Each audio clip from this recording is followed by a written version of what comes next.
frustrated, and I'm not angry as much as I am worried.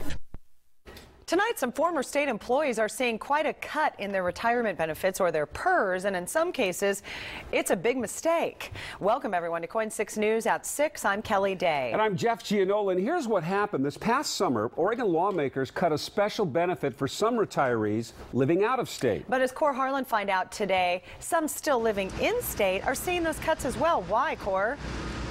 Well, Kelly, it's sort of a mix-up of sorts. The state of Oregon started paying some of the state income taxes for retired workers back in the mid-1990s. But this past summer, the 2013 special session of the legislature, as you mentioned, they did away with that benefit for Oregon retirees living outside the state. But as we found out today, some people still living here in Oregon are being cut too. Betty Cathy's state retirement check is about $35 short of where it has been for many years. It's not a huge amount, but when Betty and her daughter Janie factor in other things already taken out of Betty's check for medical care, it's $35 that makes a difference. That doesn't leave me anything to give her to help with groceries, gas, utilities. At 79, Betty no longer files her own Oregon income tax return. She's included as a dependent on her daughter's return.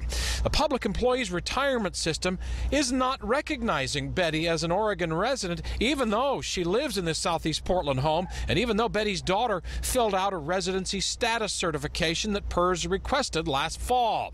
Betty is cared for by her daughter, but daughter Janie worries about retirees who are not so lucky as her mom. If she was an elderly person living on their own, making every single penny count, that $35 is huge. PERS spokesman David Crosley says they sent out more than 19,000 forms for Tier 1 retirees to verify they were still living in Oregon and still eligible for that Oregon state tax benefit.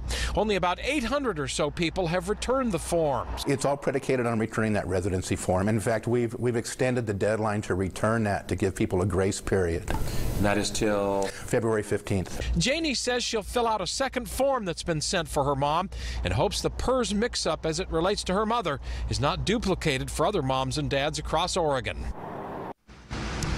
Now, PERS says if your benefit has been cut and you are still living in Oregon, you need to make contact with the agency before February the 15th, because after that, your benefit, right or wrong, will remain the same for the rest of the year.